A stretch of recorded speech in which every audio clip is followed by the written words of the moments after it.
I came to Bethel as a student and was here for 4 years. The week after I graduated, I started working here. I worked in the publications office. I worked for the director of publications, who was sort of a newspaper man who sat at a desk in front of a royal typewriter with his hat on and wrote news releases. And I helped mail out the news releases. I did whatever needed to be done. My role was assistant to the director, and we mimeographed Festival of Christmas invitations and all the things that needed to go out to alumni and constituents of Bethel. And then during that time, we moved from the Snelling campus to the new campus, to the Arden Hills campus. And so I worked at setting up a new office there. And so that was my first stint at Bethel. It was small. Just the location of the campus was very intimate. It was, I guess that would be my first thought on it. Had more of a local reputation, probably. I left in, what would it have been, 1974, and I returned in 1985. And I came back to be the director of publications.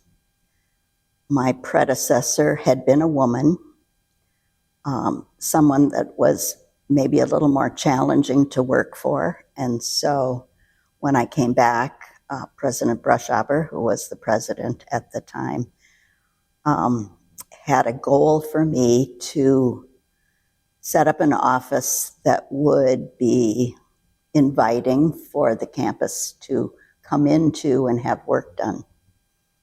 And it was quite a challenge because it was me in the department, and I had a half-time person who left the first week that I started.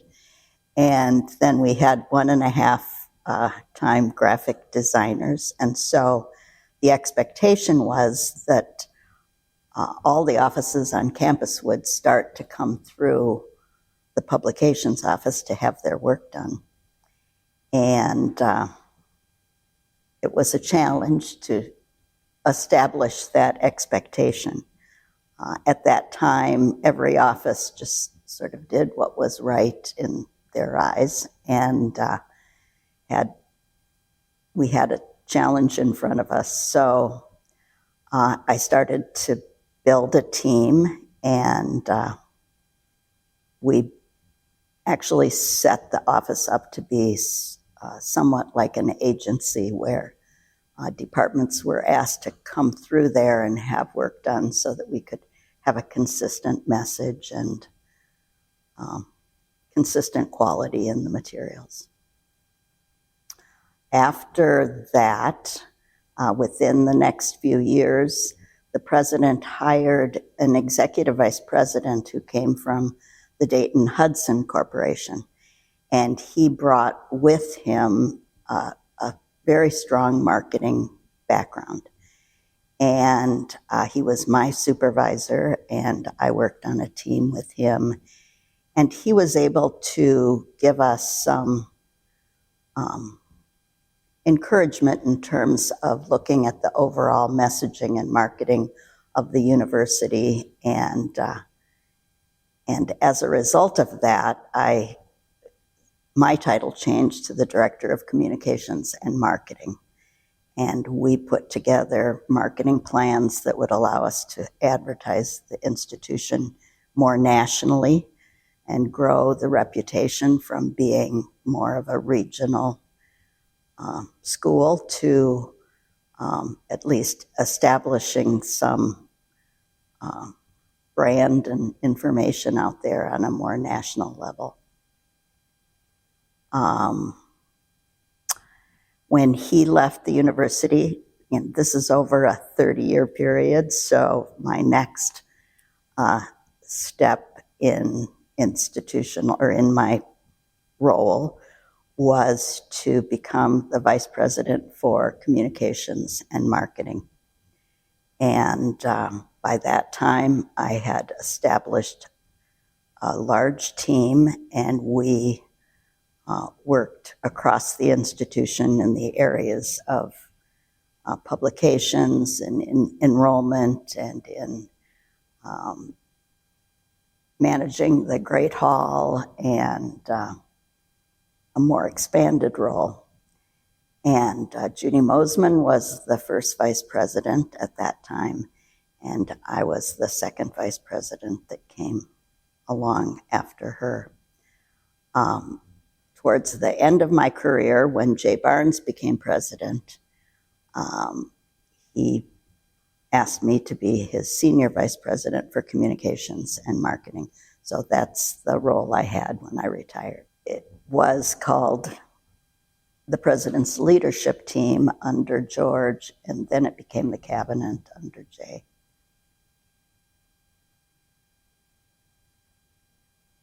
I think those are my roles, as I recall. That was an exciting part of my career here, I think. I feel like I had supervisors who supported me, who modeled good leadership skills, and I was able to hire people that I thought matched what we were looking to do here at Bethel. And I really liked developing the people within my departments, putting time and effort into performance plans and things that would encourage them. I had had a couple of female supervisors outside of Bethel, and I was able to learn, I think, at that time, things that I really valued in their leadership and things that I really didn't want to emulate myself. And so I felt like I had some good role models in those individuals. So I really enjoyed developing a team. I think creative people are awesome to supervise. And a lot of things were changing in our industry. When I first started at Bethel, we literally ran out type and laid it down on boards and took it to the printer and hoped that nothing fell off before it got printed. And then we moved to a computer-generated type and graphic design that was done through computers. So there were a lot of changes that were taking place, and many of the people had to change along with those changes. And so investing in my team was a real critical part of my job, and I loved that. I felt very supported in the ability to develop those teams and to there was a lot of change going on within the university. It was a time of a great amount of change in the 30 years that I was here. And so I felt that there was good support from the university to develop a team in order to accomplish university goals. I think the institution, certainly there was a great change in how Bethel grew over that 30-year time, both in enrollment and in the physical nature of the institution. From an enrollment perspective, in 1985, when I came back, we were at a low point in enrollment. And in order to be able to move the institution forward, there had to be a lot of innovation at the university. And so it was a time of significant innovation in terms of programs,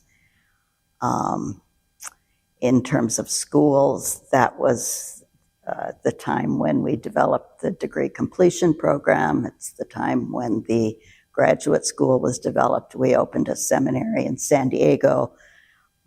There were online programs established, all those things to help the institution to flourish. At the same time, we were developing the campus. So this was a time when we built dorms, when we built the Community Life Center, the Great Hall, the Brush Arbor Commons. So there was a lot going on. And in the middle of all that, the internet was established.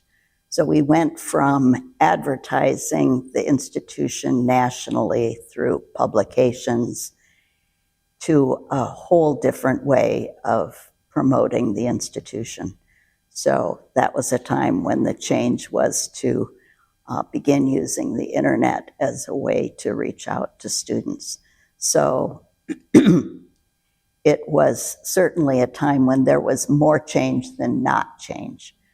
The thing that did not change was sort of the heart of the institution, as I would talk about it. Many Christian schools were broadening their direction and becoming, in some people's eyes, more secular. Bethel was quite committed to not going that direction, and so from my perspective, that's one of the things that stayed the same. There weren't a lot of women in leadership when I started. So I was more impacted by males in leadership here. Judy Mosman was certainly was a role model in terms of her role and the kind of leader she was. And so I really looked up to Judy.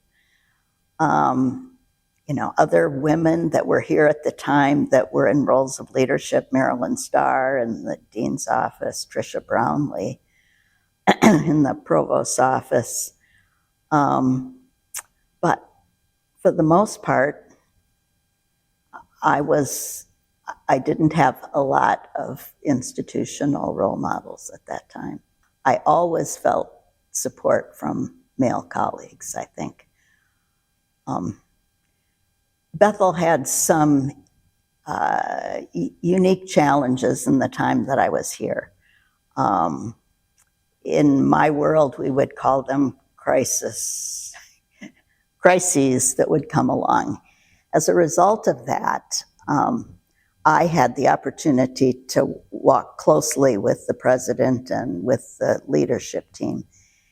And I always felt very supported during those times. I felt like I was looked at as an equal, participating in the decisions that needed to be made. And so I really had very positive experiences with the leadership, male or female, while I was here.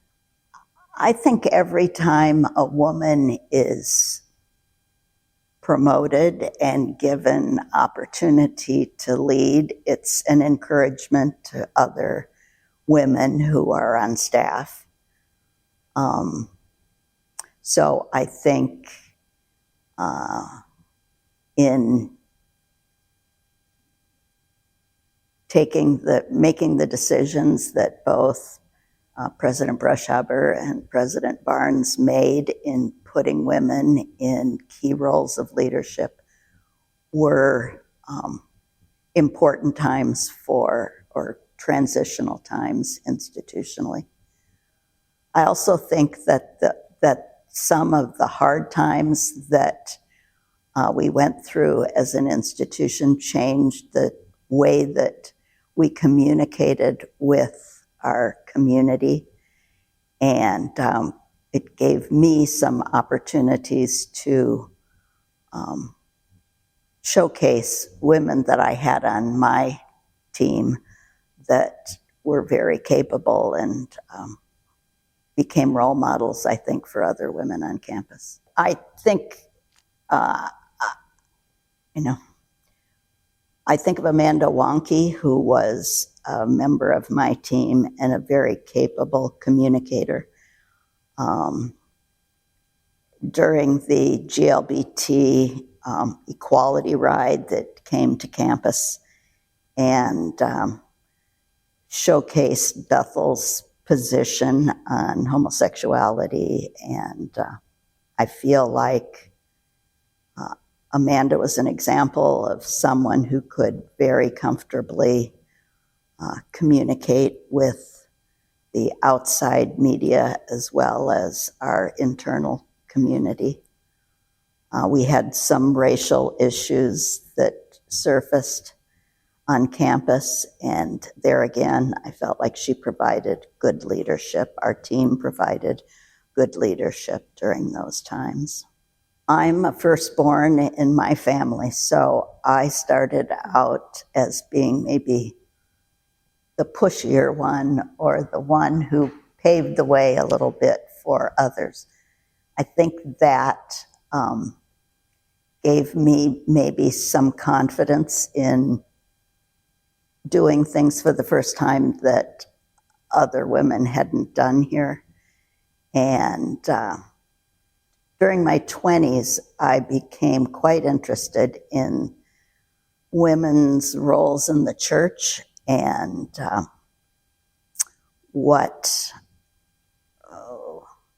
the discussion of how women use their gifts in the church as well as in business. At that time, I joined a Presbyterian church out in California, and I felt more comfortable in that environment because they were more open to women in leadership. And so I became more active in that church, taking on maybe some roles that I wouldn't necessarily have been given in my former church. And to this day, I'm still a member of an evangelical Presbyterian church.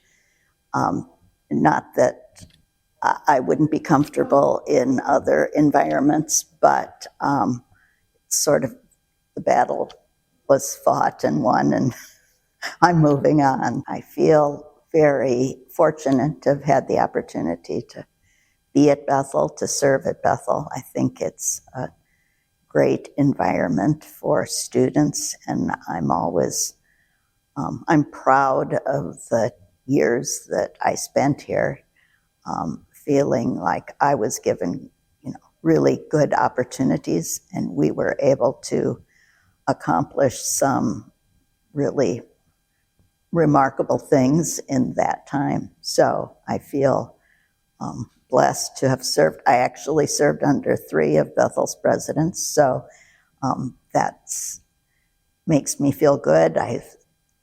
They all were unique leaders, and I feel blessed to have been able to, work for all 3 of them. So I want more opportunities for women. I think about scholarships and ways we can encourage women to take roles of leadership, not just at Bethel, but in other Christian organizations.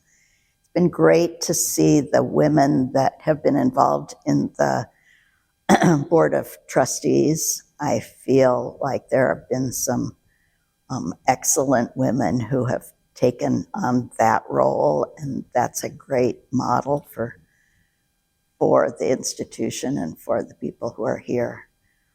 I just pray that Bethel will be able to continue in the direction that it's going, reaching out to more students with from other parts of the country. It's fun to see the diversity, the increase in diversity here. I think that makes for a greater experience for all students. So I just have great hopes. I think it's a very difficult time in education. I think it's a really competitive time. And I just hope that